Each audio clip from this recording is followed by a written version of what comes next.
Dagan nails it with the wage comment. Let's get right to Stuart Varney, get his initial reaction. Stuart, good morning to you. Good morning, Maria. Not quite a blowout, but a very strong report on all fronts.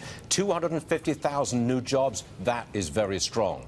Wages rising 3.1% over the past 12 months, very strong indeed. I'm not sure whether that's the highest in 8 years, 9 years, 2 years or whatever, but that is a very strong gain. And the U6 coming in at 7.4%.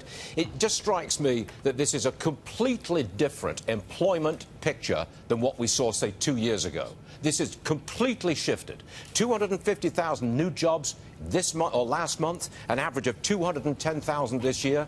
That's a strong report. It's a strong economy. It's full employment. Case closed. Yeah, it's full employment. You're right, Stuart. It's great analysis. I know you're going to have more. We will see you in 30 minutes time, Stu, at the top of the hour with Varney and Company and your fantastic guests coming up. Stuart Varney joins Stuart in 30 minutes. Let's get right to Lisa Erickson, though, right now. As Lisa, you're an economist. You're looking at these numbers and tell us what you see in terms of what it means for the future. Well, we really do see this as a very good news report. As Stu was just discussing, we've got a really solid numbers across the board. 250,000 up is a very great absolute number and definitely ahead of consensus expectations. And on the wage gain side, you've got a nice increase for American workers at 3.1%. What I would say is that, this should be very reassuring for the stock market. Obviously, there's been a lot of concerns around whether we can continue that growth story. As we've been looking at it, we've maintained our confidence in a cautiously optimistic outlook, and I think this just bolsters that. Longer term, however, I think the thing that we're going to want to be thinking about is whether that does reinforce the tendency of the Fed to even potentially become more hawkish. As long as we continue to get tight numbers in the labor market, certainly they're going to continue on that rising rate path. And the other problem it potentially presents is the fact that it could actually widen the divergence with the economies overseas, because as rates go up and the dollar goes up, that can put pressure on those overseas dollar borrowers. Yeah, that's a really good point. Actually, I got to get your opinion, Stephanie, on this. But first, Dagan, you nailed it on wages. Go ahead. Stuart's gone, but Stuart's wrong. This is a blowout report. Charles made a face when Stuart said that. Quite frankly, I don't mean to throw you under the bus. It was quizzical. 250,000 jobs is a blowout. Wages growing in this country north of 3%. That is something that we haven't seen since the first term of Barack Obama, of President Obama.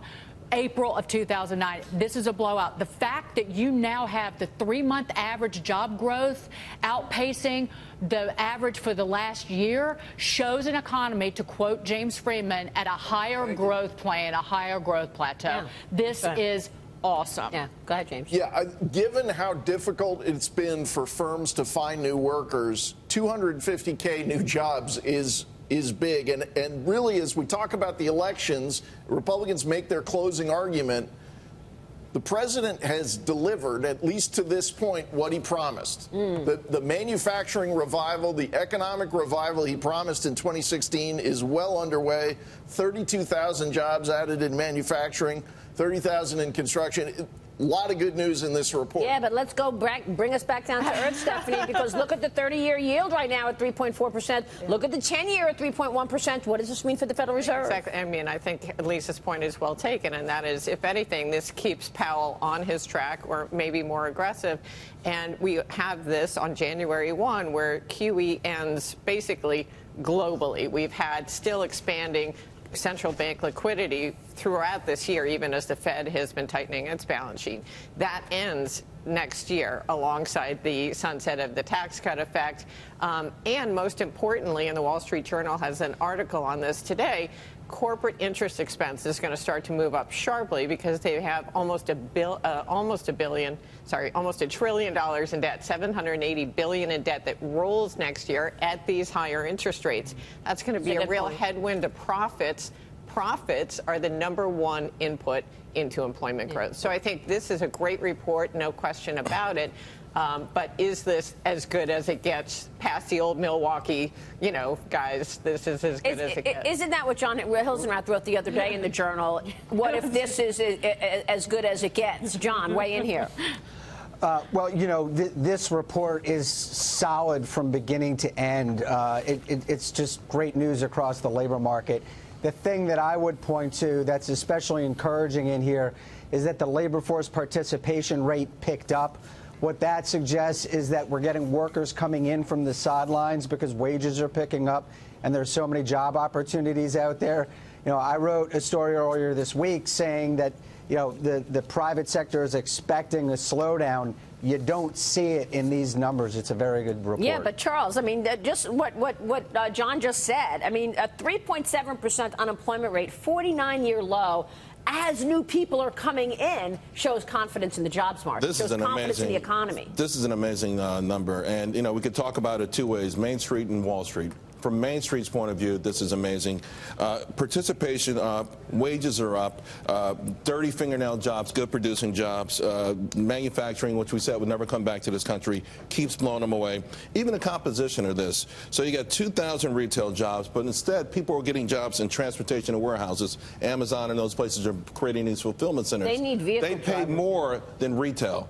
So even the composition of the numbers, some people will say, well, these are about the same numbers President Obama had in his last year. The numbers are the same, but the compositions are changing to higher paying jobs, which I think is also important. Kevin Kelly, I'm coming to you in a second with your analysis on this market because the market's given up some gains here. I want to get your take on why we're losing some steam here. But first, Joni Courtney, identify for us where are the jobs right now? For those people who want to get in the jobs market, where should they be looking?